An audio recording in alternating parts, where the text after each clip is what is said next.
like, I don't know. Did you get a 1400? It was like 1400 maybe. But it's like, it's because it's like right at that cutoff, you know? That's really, you get extra time for that too. Yeah. That's crazy. Yeah.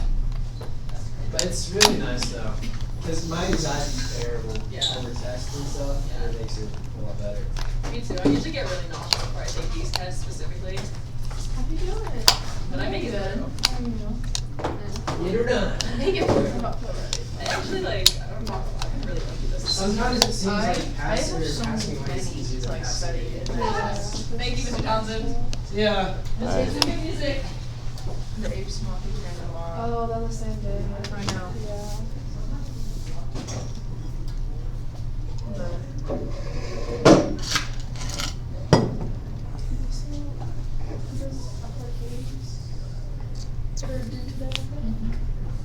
They're graded. Okay. Supposed to know how to do it all by now. Well, I made this out, but I feel like it's wrong. I only check in 3 of them for accuracy. What? So I'm only checking 3 of them for accuracy. Okay, just like at random. Well, specific ones so that I grade everyone's the same. But I'm nervous for this. Oh, really? Yeah. I'm just nervous for the other two being thrown in there and then me like getting one wrong. I don't know. I'm more worried about those FRQs than I am the memory. I'm better at memorizing those things. this stuff is small peanuts. Y'all need to be worried about the AP test. It's am a worried- month. 1 month. I am. But this is right now, so it just feels. Yeah, but the AP Well, test is like I know. 100 times it that will. much. I don't know if I'm gonna, like here's the thing. If I don't pass the exam, calculus 1 in college is gonna be so easy for me. It's I true. want to pass So- the exam because I don't want to do it all And then if I do again. pass it, I'm You gonna know, you take don't wanna Calc do it all 2. over And pay for it. Yeah, you don't want to do it all over again. Pay for it. It's like I want to pass it. We also do part of Cal 2, so I'm gonna try to take, if I pass the AP exam, I'm gonna take Calc 2 over the summer. I'm gonna try. You think that's a bad idea? Cal 2 over the. Okay, so I took Cal 1 with this teacher who taught Cal 2 in the summer, and she said, "Hey, those of you signing up for Cal 2 this summer, you need to tell all your family and friends and stuff that just tell them bye and that you'll be back in a couple months." Yeah, just take it. Why do you want to go this summer? What is 119? Oh my gosh, I forgot Is that the one we've been doing in class, like the packet of FRQs? 3 years. 119 is this mini quiz you're about to take.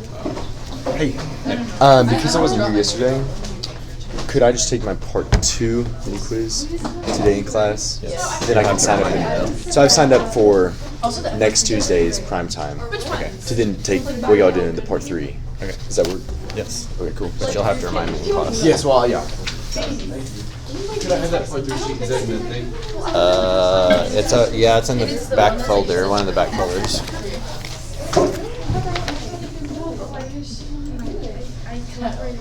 Oh my god. I'm not gonna do it. You should text me. I was so busy yesterday. I wish I don't have like School business. Back group. Lauren, Ava. Are these the 2 that I need? That we're given to. This is what the third quiz will be over, and that's what we started on. Yes. Okay, cool. That's good. But these are only sheets from yesterday? I believe so.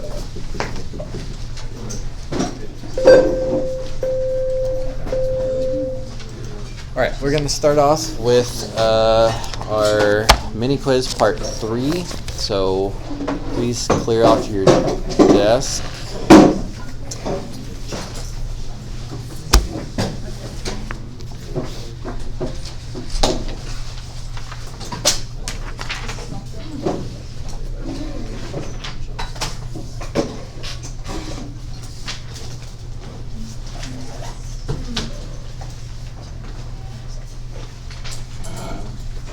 Did you study for this? Yes. Okay.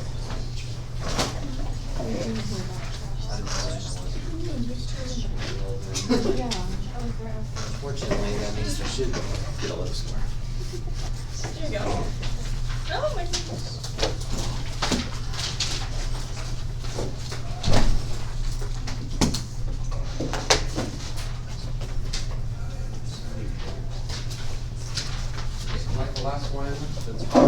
part, the front and the back have answers. So I have the answers printed twice to try to make it where you can flip back and forth less, hopefully. But still, one question for each answer, no distractors. So if you have to use some process of elimination to narrow down your choices, then you could. There's one from part 2 and I think one from part 1. And it should be all of part 3. And I think part 3 might be the last one. If there is a part 4, it'll be much shorter. So, okay, also like yesterday, there was one more assignment I wanted you to turn in, and that has been in Google Classroom since yesterday, so some of you already turned it in there. But if you didn't, when you finish your mini quiz, go ahead and turn in the mini quiz and that what was it? Should be 108. I think I accidentally called it 109 once or twice though. It was the 3 FRQs. If you're not sure what that is, you can double check with me when you're done with the mini quiz.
Yeah, I got him.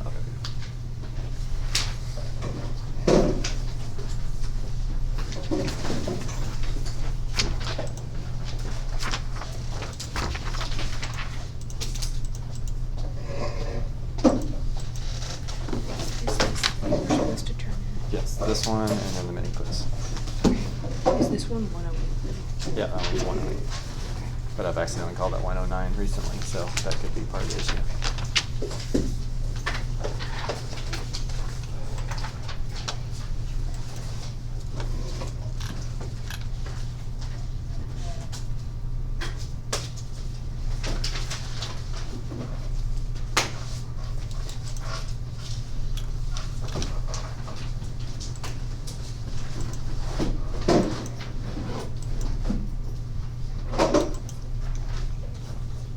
So noticed it.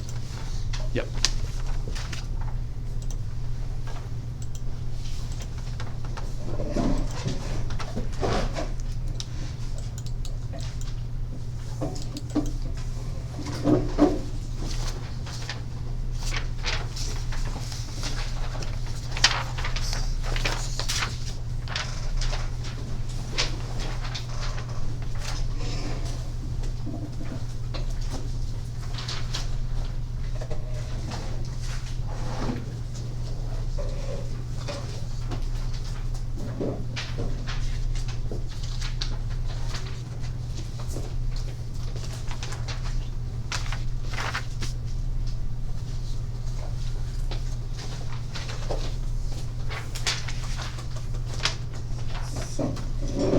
Turn that bar keys on right now. Yes. These, you know which ones? This one?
Yes, thank you.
You can turn this one in if you want to, but that's not the one I'm looking for. It's this one.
I'm taking that one next time, so you can turn it in now if you want to. This is the one from Tuesday night's homework. 108.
Alright, if you're still working on that, you're welcome to take another minute or two.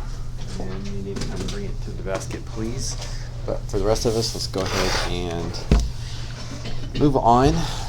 So unfortunately, we didn't get through as far as that video as I was hoping for yesterday. But as I said, it's only one of two that I asked you to watch in class. The other one will be closer to the AP exam. So you need to find handout 118 in your binder that we started taking some notes on and some practice questions on last class. And I will find where we left off. What you would want to do first here is any kind of And see else if I to can make get the your own study volume. guides.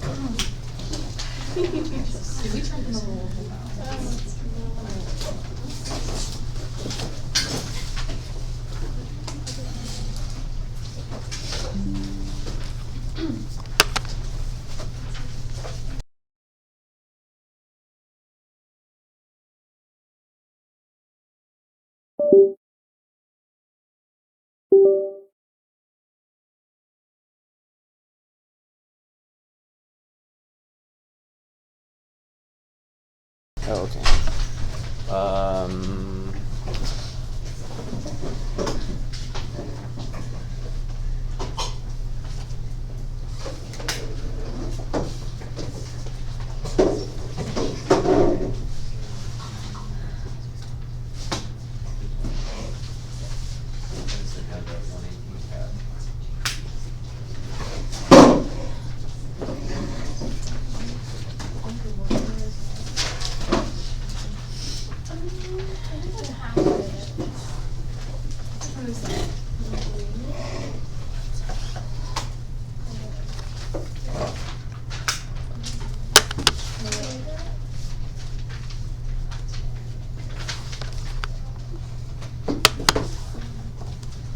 So for trig derivative, Alright, this has been rewound by about 20 seconds, so that gives you a chance to make sure that you're on the right spot. this, if y is equal to the sine of x, then y prime would equal cosine of x. And those are things that I might have on my study guide. Anyway, I just wanted to show you that. We call it the yellow sheet in my classroom. Mine would say cofunctions and negative derivatives. Cofunctions have negative derivatives. Yes, so for example, the derivative of cosine, cosecant, and cotangent are all negative, blah, blah, blah. The opposites, yeah. All right. Oh. I was so bad at these for a long time, but now I feel pretty confident because I've practiced them a lot, and Mark has helped me be much better at them. This right here, the limit as n approaches infinity of the sum from k equals 1 to n of the quantity 1 plus 2k over n squared times 2 over n. This is a nice comparison to number 4 above, where this is actually a definite integral. So we want to translate this into a definite integral so we can evaluate it. So there are some components there to that definite integral. The integral from a to b of f of x dx is kind of what we want to get going here. And then here's where I first look. I don't know, Mark, is this where you look first? I would start with that, identify what I call the delta x term. Yes, this is your b minus a over n term. And I know that has to equal 2 over n. And so I know whatever my limits of integration is, when I subtract them, I get 2. That's my width of my interval, basically. And then I look right here inside my function and see where I'm starting, because that's going to be my a value. And I'm starting at a equals 1. So if b minus 1 is equal to 2, then b has to be what? 3. Are you there, Mark? Okay, sorry. Your audio glitched just for a second. Oh, okay, we're good? Alright. So 3 minus 1 is equal to 2. If it's more complicated, you can of course just write this as an equation and add 1 to both sides, divide both sides by 4, or whatever's going on that you might need to do. Now I have to figure out my function.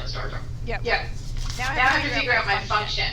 So right here, I have this quantity squared. Starting at 1 and adding these little bits, and I have this quantity squared. This is my input here. So that's just really x squared. And there's that dx right there. So that's how that all kind of translates. And then we haven't viewed integrals, stay tuned for tomorrow, but we will throw a lot of these down tomorrow. But I figured this one was a pretty straightforward one that we could just do right now. It's a reverse power rule. So I want to add 1 to my exponent, and then divide by my new exponent, so I have 1/3 x cubed, evaluating it from x equals 1 to x equals 3.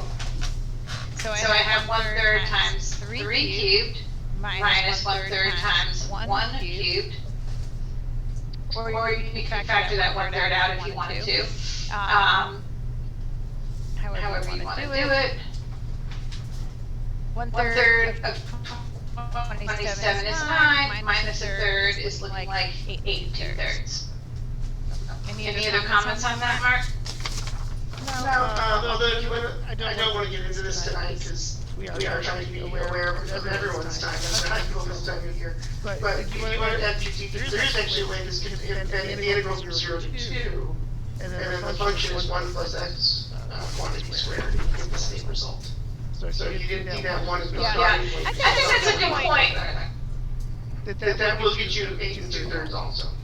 I think this kind of stuff is a good point because sometimes the question might be to select the appropriate or the definite integral, and you're never going to have to choose between 2 things that are the same. And they'll write the question very carefully that you're going to pick the one that is going to work for you. So. We've even seen one on one of the released practice exams where they gave you one of the lower bounds. And so that educates your test, and then the upper bound has to be that the way and whatnot. Oh yeah, good point.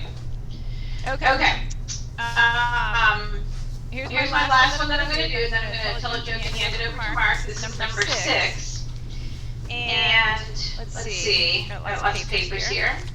But we've got a piecewise function. I don't know about your students, Mark, but my students tend to be a little bit nervous at the beginning of the year about piecewise functions, and they get better because all we do is talk about them with continuity and all that kind of stuff. They're good examples for that.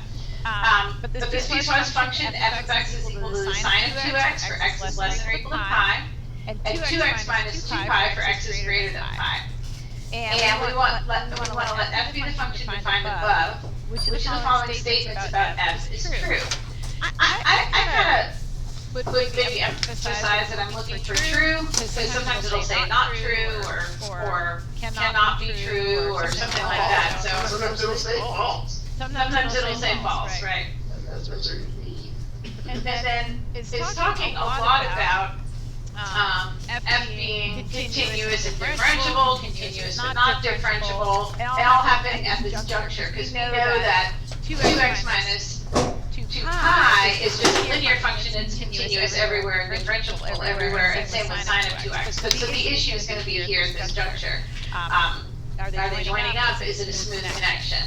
Well, I want Mark you to tell me the one that makes absolutely no sense here.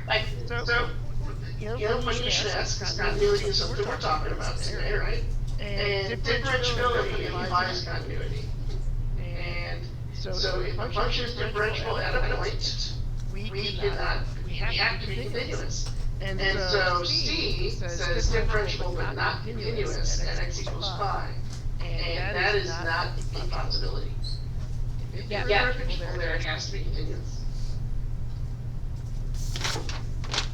Yeah, exactly. Good. So that one we would definitely rule out. And other than that, now we have to check and see if this is continuous, first of all, and if it is, then I would check for differentiability. Now again, I'm not going to prove continuity here, I'm just going to do a quick check, multiple choice style check for continuity. So I'm going to substitute in pi, and so I'm going to get the sine of 2 pi, and the sine of 2 pi is equal to 0. And then I'm going to do 2 times pi minus 2 pi, and that also equals 0. So as x approaches pi from both the left and from the right, the y value is 0. So I'm happy these are definitely continuous, or this function is continuous, so I'm not saying it's definitely not D. Now I have to check the differentiability, and I would just quick differentiate this one here, so I get, let's see, 2 cosine of 2x, I gotta use that chain rule, and then evaluating it at x equals pi, I would have 2 cosine of 2 pi, well, cosine of 2 pi is 1. If you're not sure about all these values, you definitely want to write yourself a unit circle or a table to have all those values to refer to as you're studying and clean yourself off of them as you get closer to the exam. But cosine of 2 pi is 1, and 2 times 1 is 2, so this ends up being 2. And then derivative of 2x minus 2 pi, careful, 2 pi is a number, so the derivative of it is what, Mark? So the constant's going to be 0. Yeah. And I would say it's a number, and you say it's a constant, but you're right, it is a constant. And then the derivative of 2x is just going to be 2.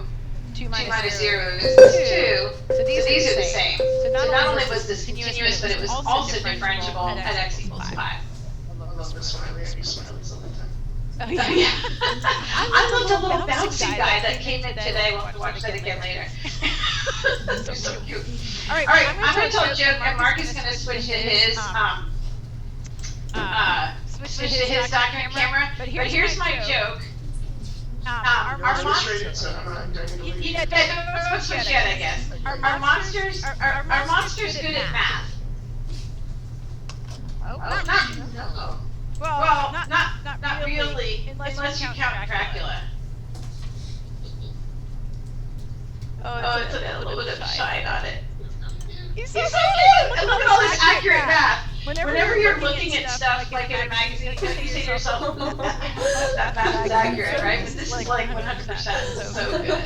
So good. Alright, yeah. My wife is an English biology teacher, but she understands the drawing of the math for sure. And the rule is, she understands that my personal rule, like she won't buy them from a check because I only buy them if the math is accurate. Right. Because some of them you're like, that's kind of cute, but it's so wrong. Yeah, it is. I'm going to start off with another old math joke. We're going to run through 7, 8, 9 here. And number 7 is calculator active. So let's see what number 7 is. Calculator I found. You mind looking over the verge? Oh, it looks great. Alright. And we have another piecewise function. X 1 over x squared plus 2 is x cubed plus 5x. That top branch for x less than b, bottom of x greater than or equal to b. Let f be the function of bind of b is a positive constant. What values of b and any of x continuous. So, like, first kind of did it on that last one, she plugged in I. What you're really doing, you know, kind of your point, but the function has to exist. The limit to the left has to exist, the limit to the right has to exist, those all have to match. So she's fine for finding limit, but because this is multiple choice, we are being free in this with our notation. And I'm gonna keep doing that, because we're gonna have chances for notation later. But, I want this limit from the left to equal this limit from the right.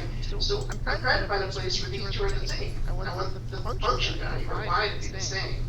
So what I'm really looking for is just where do they meet? So I'm gonna put in 1 divided by x squared plus 2. Third branch. And by the way, while he's doing that, I might add that this could be actually a non-calculator problem where you would have to do it analytically and figure it out, set them equal to each other, and figure it out. I was doing something in my class where I had my axes turned off. Because why wouldn't you know? Drawing pictures. I wanted to see something going on really close to that orange end, so it was easier to have the axes turned off. And so this 1 over x squared plus 2 is this blue curve. And of course, x cubed plus 5x is the dramatically fast changing cubic. But we want them to meet up, so we want whatever this b is right here. So I'm going to go to my calculate menu above the trace, choose intersection.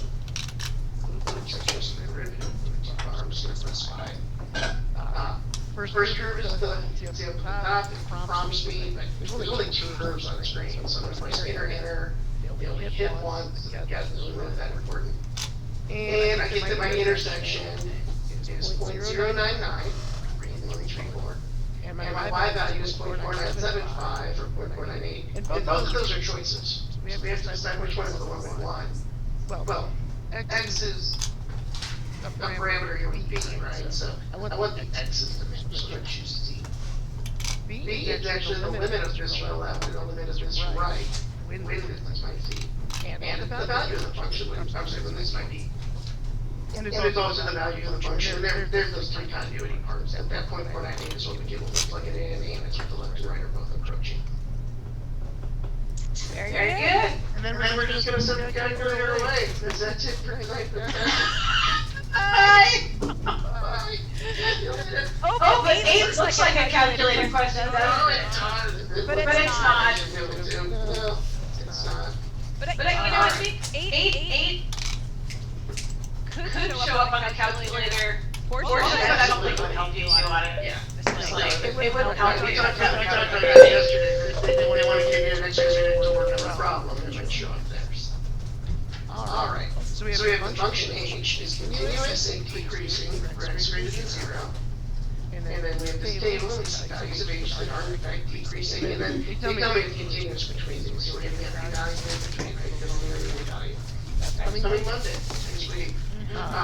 Which of the following best approximate the limit as x approaches 2 of the product of 5 and 9 to the 3h of x? That's not a real friendly exponent. But what's 5 doing as x approaches 2, Verge? It's staying at 5, steady on. And 9 as well. Now there is this composition going on where we're using the h as an exponent, but we know h is continuous, and if it's continuous, that means the limit is going to exist everywhere. At every point where it's not continuous. So we can kind of evaluate all this and just see where it goes. So I have got to give my best guess. As x is approaching 2, well, what a coincidence that this table meets up here at 2. What is my y's approaching? And I see 0.556, 0.522, 0.501, and then from the other side, 120 thousandths, 460, 498. What is the number that really makes sense right there, and I don't need to grab my calculator? A half. It's probably a half. It's a really good estimate, and honestly, when I see these whole number answers down here, it better be a half. So, I'm going to evaluate my limit by replacing h of 2, oops, the limit is x approaches 2 of h of x with what I assume h of 2 is, which is 1 half. So 5 times 9, how much can you see that? I can. No, it looks fine. And then, you know, when I did this earlier, I actually I combined them and made 3 halves. But I think I like the idea of, I can kind of do these in either order, 3's a power and half's a root. You definitely want to do the root first. I want to do the 9, who knows that 9 cubed is 729, I mean, that's ridiculous. Maybe you, but. And then you have to know that the square root 27, and you're pairs to know those numbers, you don't know why.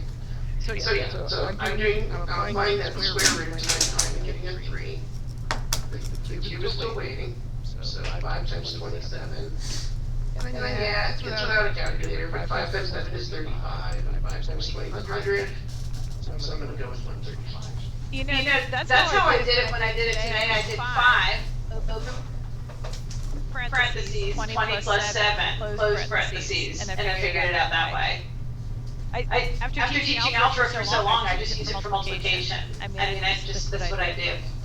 Well, it's you know, yeah, we ignore it's the exact same thing, right? 5 times 7, 5 times 20, add them. Yeah. Yep. Alright, number 9. I know. That's why I'm letting you do 9. I'm really funny. These became a kind of a passion of mine, because there were so many people asking questions about it. I started writing questions. Yeah. Bump it down just so that it's not covering your video. Okay, cool. Hoping I didn't do that on like. No, you're fine. So, we have these 2 graphs. The left one is literally labeled as the graph. After that, you have the horizontal line, and then this 2 curves that meet a corner or maybe a cusp there too. And then g of x looks like 2 halves of parabolas, but who knows, that could be parts of cube roots or some logs or anything. There's these 19 down curves where the jump is going to be -1. Unfortunately, we have a jump that's going to be -1 on both curves. And they're asking me to find the limit as x approaches -1 of x equals g of x. So, the normal properties that we learn in Unit 1, or Chapter P, or whatever it's called in your text, we don't really emphasize it, but all those properties depend on f(g) having limits, in the value we're looking at.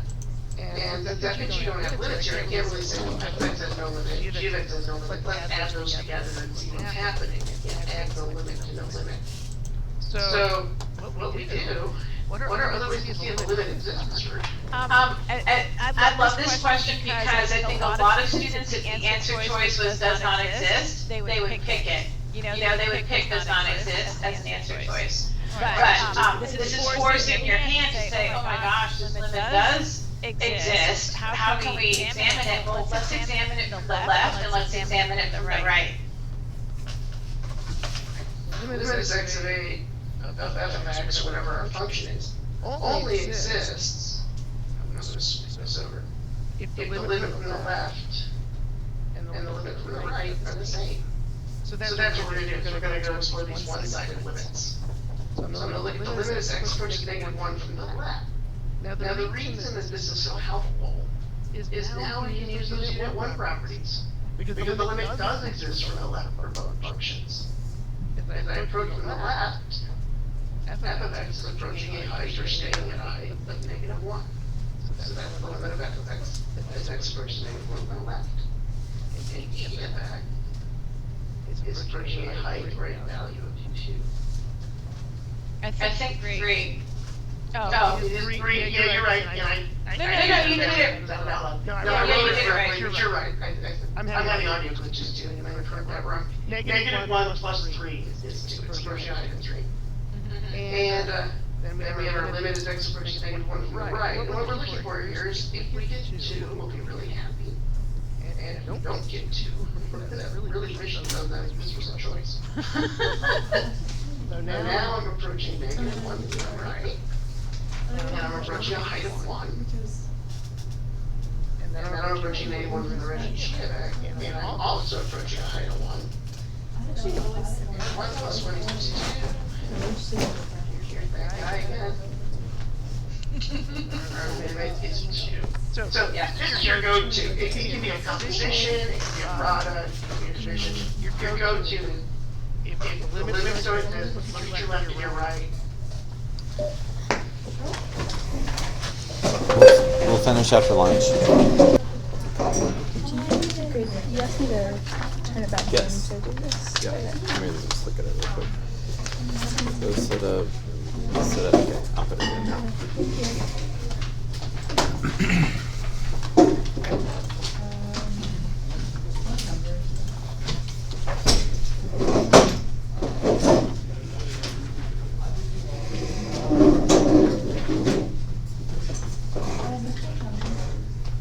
What number is the quiz? Today's quiz, Yeah. it was 119.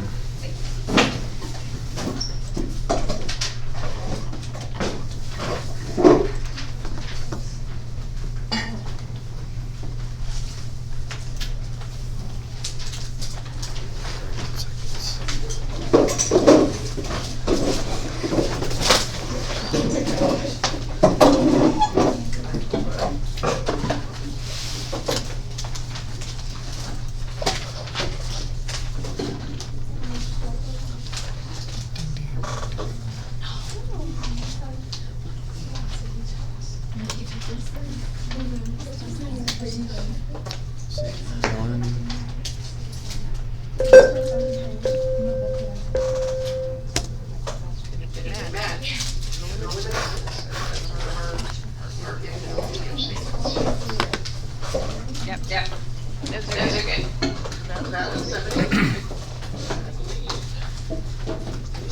We got like 13 more minutes here.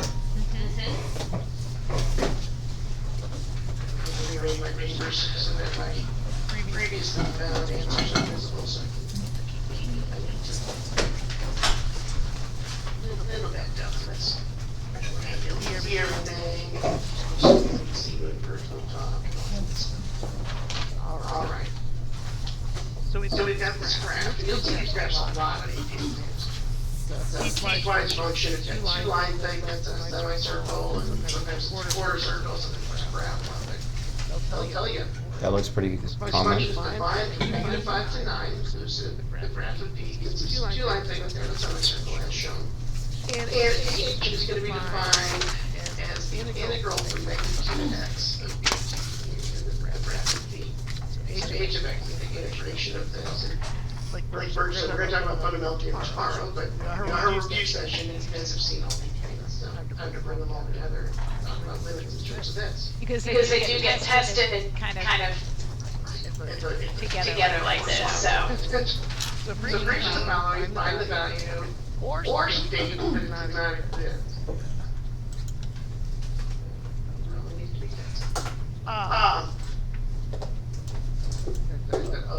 Oh, yeah, so did. Limit the events, and I wrote that as well, so that's my fault. As x approaches 4, v of x, so we're talking just about v. As x approaches 4. It's gonna be hard to see on the screen, but if you haven't gridded it, the y-axis right here, so I'm gonna grid at the 4. And I'm approaching 0 from the left, I'm approaching 3 from the right. A few dozen seconds ago, I said those left and rights have to match. They don't. What are we gonna say? Does not exist. And you can write DNE. Oh, absolutely. Yeah. No limit. Okay, so now I see this little negative. I did this, I didn't talk about it last page because you guys are all experts in this stuff now, but that little notation, that superscript of a negative or positive meaning coming from a little less than or coming from a little to the right. So we're coming from the left. But now it's v prime. So I'm going to command, Birch knows I love changing colors. So we're coming in from the left. And b prime, again, I mentioned my short-term memory issues yesterday. What does derivative measure? It's a rate of change or a slope. So if you're looking at the, for me anyway, when I look at the graph of v and I think about prime, I see a whole bunch of little tangent lines. So I've got all these tangent lines as we come down here. And you're getting steeper and steeper in the negative direction until they're almost vertical. Almost good enough as we're approaching. And a lot of people will write an arrow, catch this up, though. but it is standard convention, limit in limits only, it is convention to be able to say it equals negative infinity. What? You wrote arrow negative. That would be the choice on a multiple choice. The eight says would not actually choose one of those arrows as a negative infinity. Why not zero? Oh, why not 0? I don't know. I couldn't hear it. Let me look it. So you're not going to free response. This is the polar answer. Are you talking about part A? No, we're talking, part B. He said negative infinity, but why would it not be zero? I think it's because he's talking about the It's a derivative. It's just asking for the limit of the derivative. It's not v of x, it's the derivative of v of x. Sure. But if it did say y doesn't exist, does not exist with the exemplar as well. We're going for our exemplar answer. And then from the right. So it lines from the right. Oh geez, where do we put our slope from the right? 0. No. That's a horizontal line. Those slopes are going to 0 from the right. They are 0 and they're staying at 0. No changes. Okay. So I'm going to do this trick that merged on me. Virgin. An old magazine that I used to buy in the 70s. Oh, Mad Magazine. You buy them for me, but he was really buying them for him. I didn't go get all the jokes. I'm just enough older than you, Mark, that I would have gotten all the bad jokes back then. No, I went back. We had a big box of them, so my brother's older than me. I read them when I was older, and it was really great. Yeah. Alright, so we've got two different quotients here, ratios. The limit is x approaches -2, h of -2x, minus the integral from -3 to 3, square root of I minus c squared dt, over e to the x plus 2 minus 1. There's a lot going on in this problem. You might want to pause the video and take a second to work this one, or think about how you would work it. So I'm going to give you that second. Okay, thank you for unpausing. And I'm actually going to deal with the right side first. Notice there's no x there. Limit's about x. This statement has no x. But I can integrate c with respect to t, and this is a shape. My student entirely telling us this. They are supposed to recognize that curve. Birch, put this on your yellow sheet. The square root of a squared minus x squared, or any. Yeah, it's a circle. It's a semicircle, right? The top half of the circle, the bottom half is goes negative. Square root of minus 3, going from -3 to 3, that is a semicircle. Its radius is 3. Which means the area is 1/2 pi r squared. So that whole thing, the 3 squared is still 9, got it right there. This is going to be 9 over 2 pi. And h of -2x, so that's -2, x approaching -2. So, bubbles all over this thing. This is really h of 4. So a is this function that integrates from -2 to now 4 of b of t. So I'm starting at -2, and I'm integrating to 4. Well, coincidence or not, that is a semicircle of radius 3. Looking like I have a 0 on top. Yep. And e to the -2 plus 1, I'll scoot this up. That's e to the 0, which is 1. I just copied my minus. And that is 1 minus 1. This is the form. 0, 0, 0. I don't even like that equals, but even though these are both zeros, I don't. It's in the indeterminate form. Indeterminate form of 0 over 0. Definitely an indeterminate. So we have my L'Hopital's rule. And the derivative of h, so we're going to still do the limit as x approaches -2. h prime of -2x. I kind of started to mess this up yesterday. That's not an x in there. -2. Now, we're taking our derivative with respect to x. This is the thing that's changing. It's in terms of c. So what do we know about that? So the derivative of that is going to be 0, because that is a constant. You trained me to say constant. One is a constant. It is. The derivative of e is the x plus 2 is e to the x plus 2. There is a chain there, so that's not just an x, but the chain is.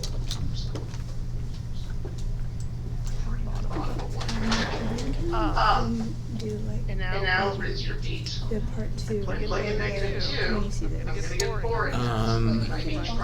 Any day during advisory is fine, or if you want to just stick around during lunch one day, that's okay too. It's short, so. H is integral. Little preview of tomorrow. I know, this is a perfect preview for tomorrow. So H prime is v of x by fundamental theorem of calculus, are doing in day 4. And so when I get this down here, and I'm just getting back and forth when you were using that paper, but this is just H prime of 4. Let's switch colors again and crowd it down here. H prime of 4, well, v of 4.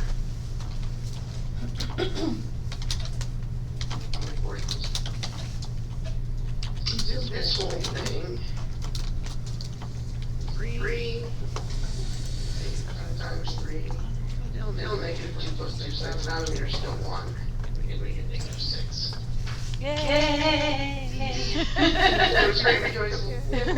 I don't think I'm going to do E because we're coming up on a good time to break, and I do like that as a little bit tomorrow. I will just say on E, V of 1 and this H of -2, you are not going to be getting 0 in that numerator, right? Go ahead and evaluate that one and be very cautious. They've done this on the AP exam. See a limit with a bunch of stuff in it, and you're just thinking lower top, right off the bat. Make sure that that's in determinate form before you go take the derivatives. Very good final words of wisdom there.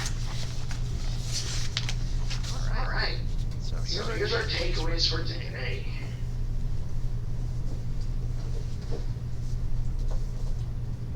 I think we saw this in, oh geez, every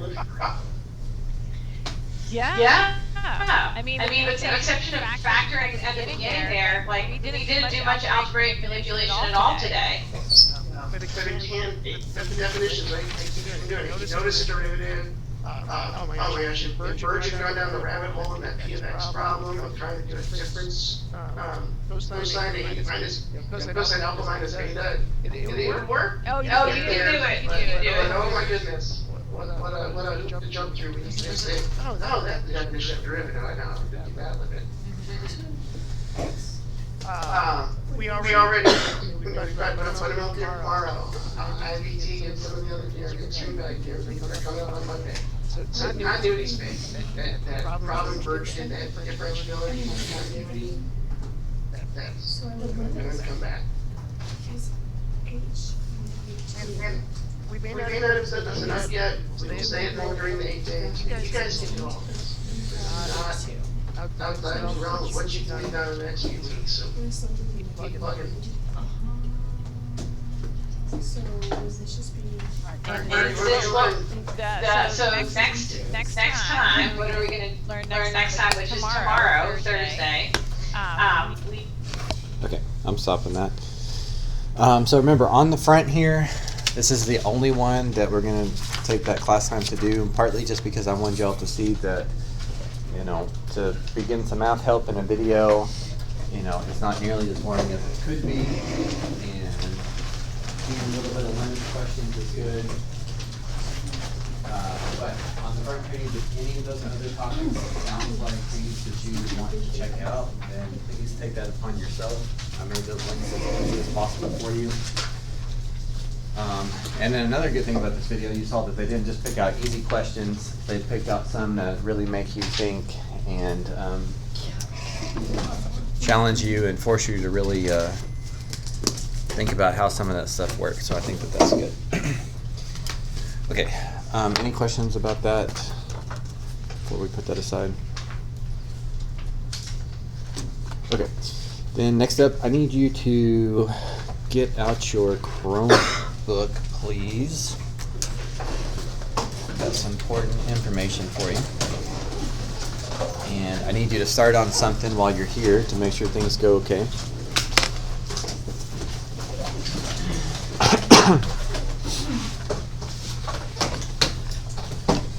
Alright, so I've got some good news and some bad news. Which one do you want first? Bad news. Okay, bad news is you have homework. The good news is we did decide to make our last unit exam an online take-home thing, so it's not going to be in class. Remember, we were kind of waiting, and really the only reason we do that is because it gives us one more full class period for review. So in your email, I think you should have gotten a notification from Google Classroom, because I had to unlock like right when y'all came back from lunch. You should have something that says something about a Delta Math assignment.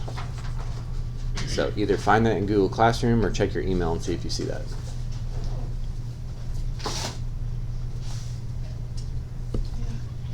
Okay, you see that? Yeah. Okay, you need to click on it. You guys will have a couple minutes to start on it here in class, but most importantly, I need to make sure that you can get into it. So go ahead and click on that, and then to sign in, I think you'll have to say log in with Google and use your school email. I think that's how you'll have to do it.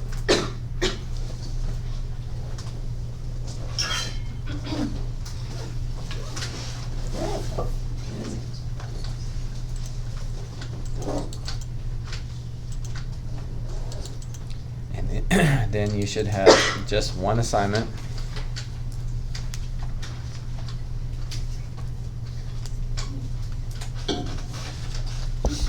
Y'all see the assignment in Delta Math?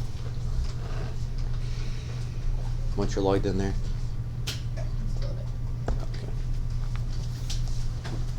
Okay. So it's 10 questions. Yeah, I got it.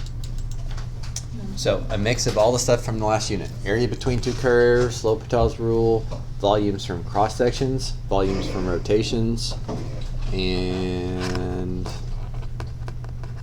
I think that's all that we did in Unit 8. So that's been kind of strung out a bit while we tried to finalize if we wanted to take a day to do a traditional test instead of this. So I think our plan is to make this 30 major points. I think you only get one shot on the question though. Oh. So you need to be careful about how you type stuff in. However, we will have something set up for corrections where you can still earn 100% of your points back. But if I remember correctly, when you miss a question, the corrections are going to be on there as well. You have to get like 3 of the same question type correct to get those points back, or maybe 5 of the same question type correct.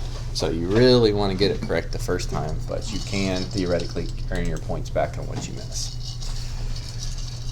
So some of these questions, of course you guys do need to do your scratch work on a piece of paper that I will collect. Some questions say use a calculator, some say don't use a calculator. So if you're magically coming up with decimals on a calculator question, then that is not going to fly. Like, you guys already will get to do this at home, outside of class. So there's no mini quiz next class because this is when I want you to do this. I think it's technically due this before class on Friday, but the homework time that I'm giving you is between now and Tuesday. I'm going to give you different homework on Tuesday. I'm going to give you different homework on Thursday. Don't wait till the middle of next week or the end of next week to do this. This homework goes with today.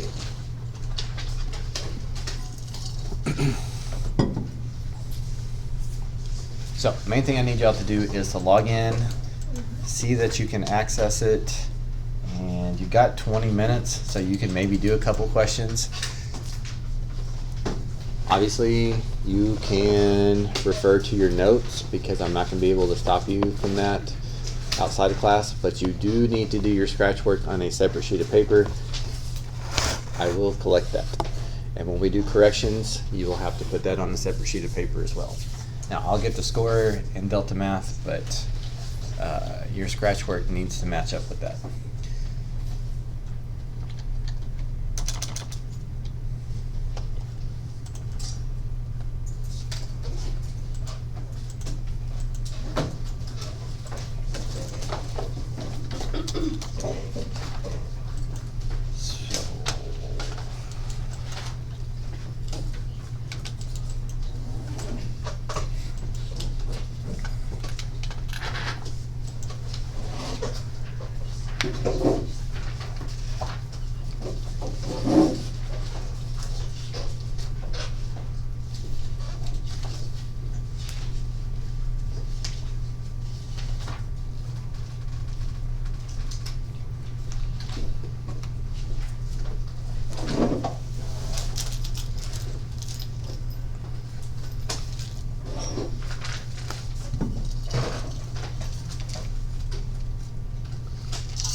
I know some of you guys used Delta Math last year, but those of you that had Algebra 2 2 years ago, did you use Delta Math?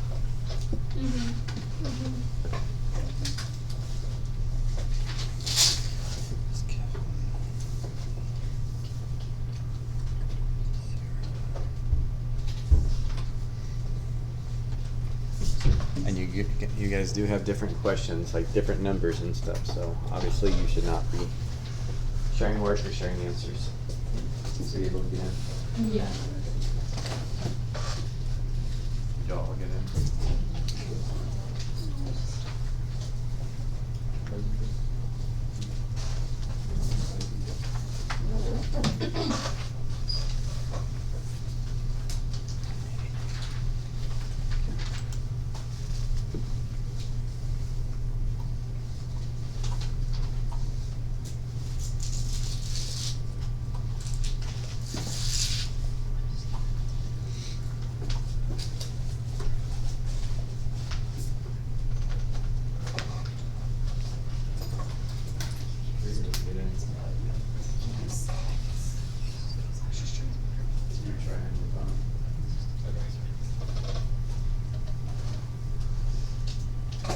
Again, you don't get a grade penalty until it's due next Friday, but as I said, I know you guys like to wait until it's right before it's due, but this is the time I'm setting aside for you to do it for homework, so.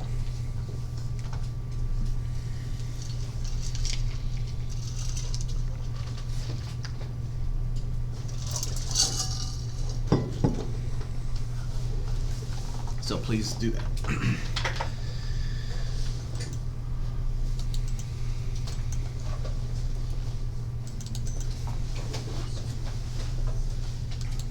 Yeah, and I feel like I said this a second ago, but I want to repeat it just in case. It's fine if you look at your notes to get some hints and stuff.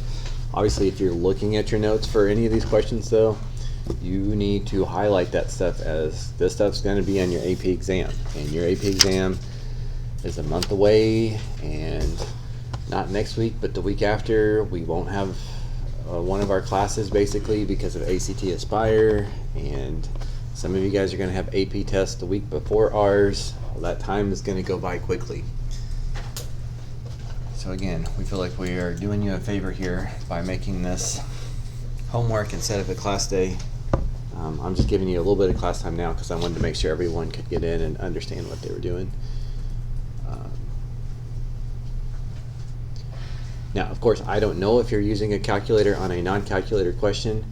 However, when it shows me like your response, if you have 3 decimal answer and it says don't use a calculator, there's no way that you could have come up with that. So you're just setting yourself up to miss that question if you're using a calculator when it says not to use a calculator. I guess you could use a calculator to check your work, but just make sure you're not leaning on that more than you're supposed to.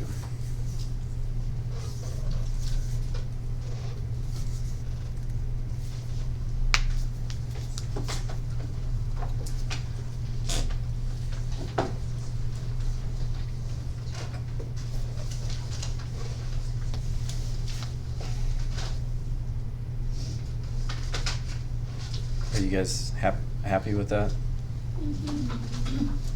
Better than an in-class test? And again, you can still get some of your points back. We will still do corrections through there. But like I said, it's kind of a pain. You got to get a few of the same question types right after you miss one of them. So you want to be as careful as possible.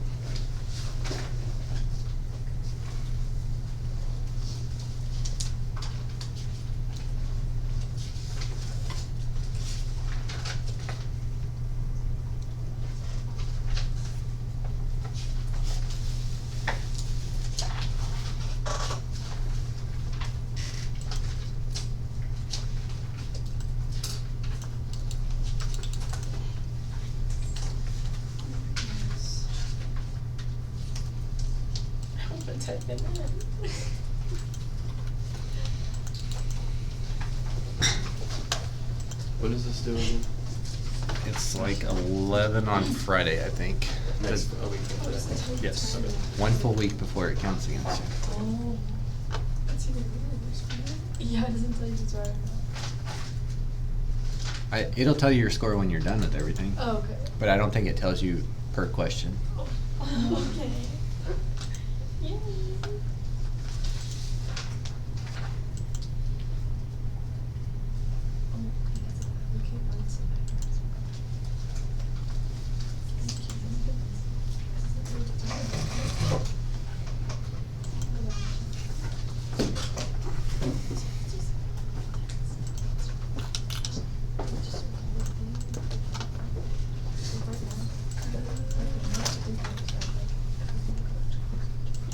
Oh, that's good.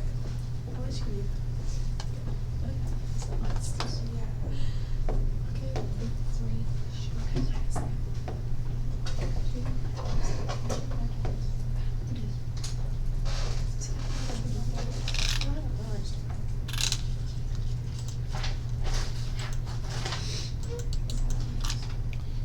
I also had a post on Google Classroom earlier today.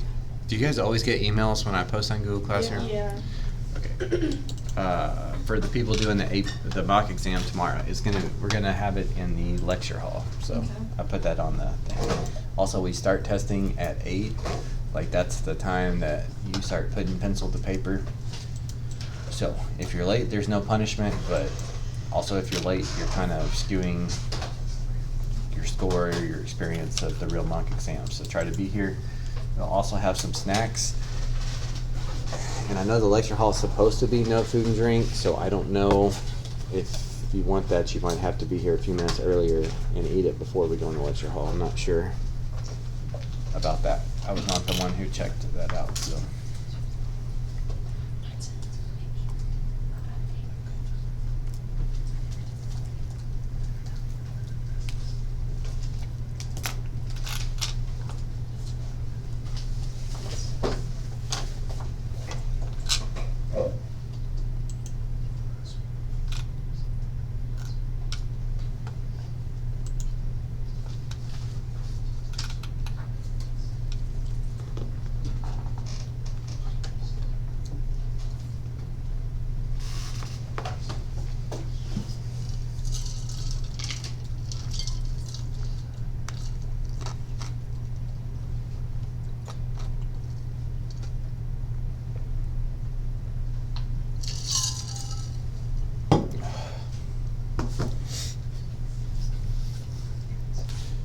Is anybody from here doing the mock exam tomorrow? I haven't seen the sign up list yet, so. Okay.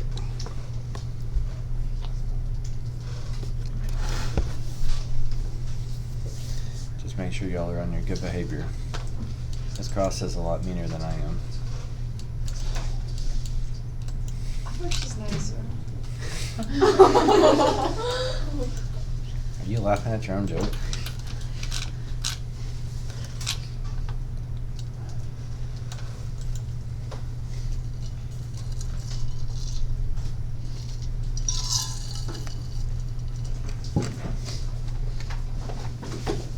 Like I've ever been mean to y'all.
So it doesn't tell y'all if you're getting them right as you do them? No. Just interesting. I haven't used Delta Math in years, so I can see up here how some of it's going, but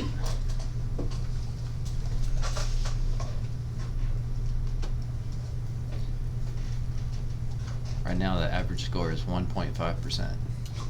Wait, what? Is it a little different? Because there's a lot of 0% right now. Oh. And all my 6 periods in here too. And they haven't started it either. Oh, man.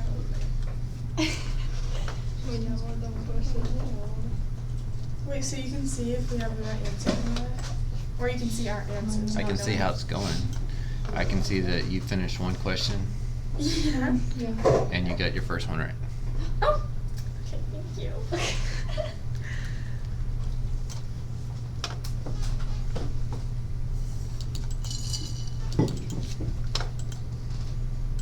I should have told you you missed it though, since you like to make jokes.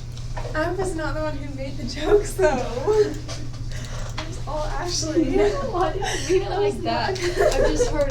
I just heard Miss Cross like it's doesn't okay. really care about like deadlines and due dates and stuff. So like nicer and like late work in that sense. And she tells them everything that's going to be on the test. Yeah. The exact questions. So like That's so true. It's not that you're mean. It's just that she just doesn't really. If that was true, why are our test averages so similar? Well, I guess we just have smarter people.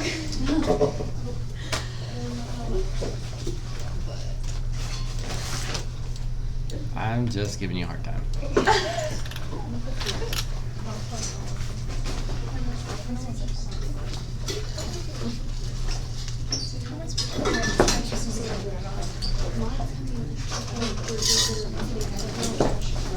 And they're just trying to do action.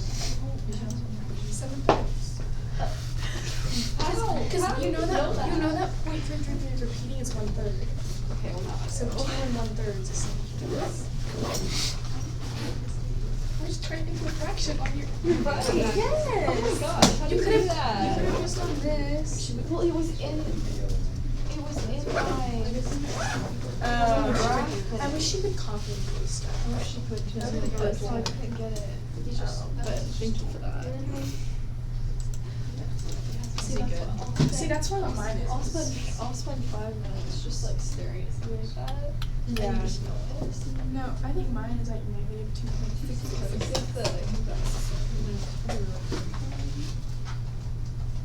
Wait, so if we X out of this, it'll resume or it'll save it? Yeah. Yeah, it'll save your progress. Okay.